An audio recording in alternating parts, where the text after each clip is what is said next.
83 will be below average through Monday, then above average toward the middle of the week. A Richmond County deputy is back home this morning, just 2 days after being shot twice in the line of duty.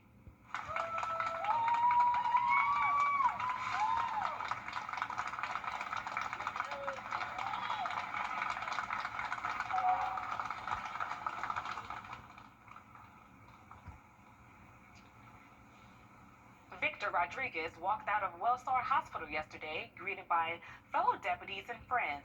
Sheriff Brantley spoke about the strong bond within the department. Augustus Mayor called his recovery a moment of hope for the entire community. Just gives you an illustration of what kind of family we have here with the Richmond County Sheriff's Office, how the deputies rallied around Victor and made sure that he's good. And this is just the result of us coming together to support each other. God is good. I'm truly excited in that it's Friday. It was a beautiful day in Augusta to see Officer Rodriguez come out of the hospital, be able to go home and be with his family.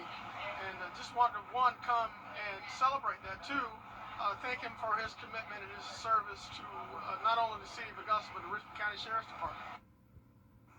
The Police Benevolent Association of Georgia is raising money to support Rodriguez and his family. All proceeds will help cover things like medical bills, household expenses, and everyday costs. Richmond County is seeing a rise in graduation rates, holding steady at 81%, but some schools are still falling behind. In fact, 2 high schools are seeing some students fall short. Graduation rates at Glen Hills High dropped to 69%. That's down nearly 9 points from last year. And Josie High School fell even lower at just 66%. Audrey Dickhopper brought these alarming stats to Augusta University to get some answers. Studying how we can help our local students. While we really need parents on board, we also need to take away those barriers or help them alleviate some of the things that may be getting in the way. Recent graduation rates show some schools saw an increase while others didn't. And while schools continue to work on how to help their students, so are local nonprofits. Richmond really mirrors the what's going on in the country. So nationally, about 37% are reading proficiently. Like I said, good news. We're hearing Richmond County through Georgia Milestones getting up to that 47, 48%. So that's great news. But there's just the scores for our students are back to pre-pandemic levels in some areas. They say it's important to show up and be involved. The Richmond County School District says their average daily attendance rate is 85.96 across all high schools last school year. There is some indication that the things that we're doing in the community are working, and that starts with the classroom, of course, and then with places like ours where we can supplement their instruction. But there's always room for improvement. She meets with other local nonprofits and leaders to see how else they can help. I think that's sort of a broad way of looking at all of the things that go into making sure students are benefiting from school. In Augusta, Audrey Dickhopper on your side. And the school district tells us students who dropped out do impact the final graduation rate, but valid transfers to another school do not. Across the entire school district, we're told 414 students dropped out between 2021 and 2025. We have a full list of state, district, and school graduation rates on our website, WRDW.com. Columbia County has a new teacher of the year, and she's hitting all the right notes. Tiffany Tanner, a music teacher at Parkway Elementary, took home the top honor. She was chosen from 5 finalists, including Jonah Gaskin, Kirsten Mathis, Lauren O'Neill, and Nancy Morris. Tiffany spoke with us about what this win means to her. There's no better career. I was given the talent of music and the passion of teaching, and being able to put that together and do that every day is just a blessing. Now she would go on to represent the Columbia County School District at the state level. Well, time is running out to make your voice heard at the polls. South Carolina's voter registration deadline. 2 seconds, and we're talking 81 for a high temperature Sunday and Monday. Those will be a couple of cloudy days, some light rain possible, really not a lot of rain in the 7-day forecast. Toward the end of the week, another front comes in and stalls out, cools us into the 70s by Thursday. It was raining, and I came to a complete stop. The mail truck smacked me. I called my Costello's law firm, and I'm like, I am really hurt. They actually care about their clients. I got above and beyond what I was expecting to receive. Thank you, Mike Costello. Oh, wow.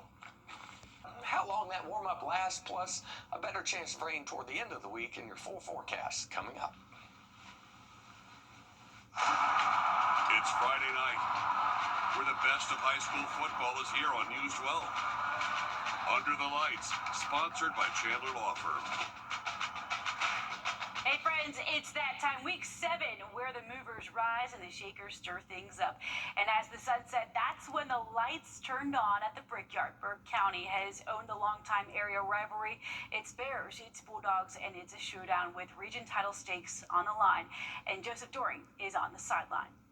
After starting with one of the more difficult schedules in GHSA, Thompson now finds their footing with a signature win over Burke County, their first in 4 years, and one that puts them on top of the 2A Region 4 standings. Down but never out of it, Thompson trailed 7-3 after the half, only taking one play for disaster to strike. Bulldogs quarterback Markavion Jones tries to float one out of bounds and instead gets picked off. Burke County would only need one play after that to take advantage of the mistake. Bears would go up 14-3, then the sleeping Bulldogs woke up. Thompson would burn 8 whole minutes off the clock before Zay Brinson finally got them into the end zone. A fumble by the Bears in their own territory would flip this game upside down. Thompson would take the lead following the turnover, then a chance to ice it with another score. Third and a country mile, Markavion Jones making everyone forget about the mistakes earlier in the game. He takes it all the way to the crib, getting what would be the final score of the game. I think he kind of learned and he grew up a little bit, because now he comes back, he pulls it down, and he tight ropes the sideline, and I was shaking my head because it was a heck of a run. Thompson improves to 2-0 in region play and now is in the driver's seat ahead of Burke County. Coach Stevens, I love him. I respect him a lot, and many people can't say they have beat that man now.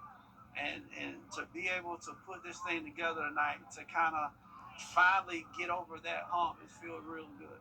Oh yeah, all of this happening on Coach Youngblood's birthday. From all of us here at News 12, Coach, happy birthday. I'm Joseph Doring, reporting from the Brickyard on your side. Now that is the Thompson team we've been waiting for. Blaney made the quarter-mile trip. It's time for more to 3A Region 4. Westside was on the road visiting Howard. They were up 35-7 to start the second half. They have one of the best defenses in the state and earning the reputation on offense too. Under the lights, regular Jalen Stone there fires it off to Erin McKieran. Then it's all Tamari Curry. He's in the chef zone there. Makes dinner in the end zone. Of course he does. Westside now tied with West Lawrence for the top spot. They continue their undefeated streak. To the Dogs, much excitement. A Boston Bachelor record as old as 1973, beating the Hornets 63-0 Thursday evening. Emmanuel County Institute as well there. We still have some undefeated teams. Westside 6-0 to start their season. Second time that's happened in two straight seasons. Bamberg 6-0. Corey Crosby now just a few wins away from number 50. Scriven 6-0 too. Edisto falling to Hampton County there, but the big one, Thompson over Burke County.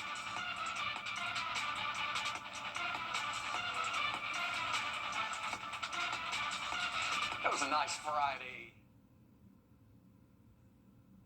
30% chance of some very light rain. Highs around 81. We'll warm it up Tuesday and Wednesday, then cool it off Thursday and Friday with a few showers possible end of the week. Blighted homes in Augusta are not just eyesores, they're affecting your neighborhood and your safety. 12 on your side digs deeper into how slow city action is leaving neighbors to deal with the consequences. And neighbors tell me they've called, complained, and waited, but little has changed, and that wait comes with a cost. For one family, that cost was their home. For many families, blight has meant years of waiting. For developers, it's a chance to step in with solutions. Grass grows where children once played. Walls that held families now crumble. It's disturbing. More than an eyesore, neighbors call it a warning sign. We were told one time they were gonna, renovate it, but this was about a year or two ago. Still haven't done anything. It still looks like that. Still, it's worse now. Last month, 12 on Your Side Investigates introduced you to the Givens family. They lost much of their home after a fire set next door at an abandoned building spread to their home. Emails between city leaders and code enforcement admit the challenges. A backlog of demolitions, an aging city population, higher workloads finding out-of-town property owners, and limited resources to take them to court if they do. Where work has stalled in some places, private developers are stepping in. So welcome to 1562 Twig Street. This is an older home renovation that we're doing. On Twig Street, a 100-year-old house is being gutted. New roof, new framing, new foundation, bringing new life into this neighborhood. A lot of the houses that are blighted, we will still buy. We'll still purchase because we're ready to renovate them and rent them out for affordable housing for the community. Property Brothers and Sisters sees opportunity in places that others have left behind. We are taking what once was really dilapidated and turning it into something that is livable, that you want to be pictured next to. First of all, it was turning these blighted houses to livable, right, and renting them out. And now it has turned into new construction in these areas where the land was overgrown. Progress hasn't come easy. I think making the process easier for investors, qualified investors, right, to obtain lots from the city, that to me is at the top of the pipeline, right? And that in and of itself, just making the process a little bit easier, a little bit less red tape, a little bit less bureaucracy, would allow a lot more growth. For every home they rebuild, there's another already too far gone. We had a tenant living just fine at her property, but there was a blighted house next door. So had, action been taken on the blighted property, then we wouldn't have a homeless tenant right now. Proof that the longer houses sit, the greater the risk for everyone. So it's encouraging because there's opportunity for us to come in and do things because we're going to invest. But it's a challenge when not enough is being done by others. Because the end result is we're going to be delivering a product that is generating revenue back for the city, right? Not only in tax revenue, but also in local spending, local economic, development, economic mobility, economic affordability. If we produce a product that allows a family to live here sustainably, guess what they're going to do? They're going to spend in their local economy. It's a costly process, and it's slow. I suffered in blight for 45 years. But each project means another family housed and another property paying taxes.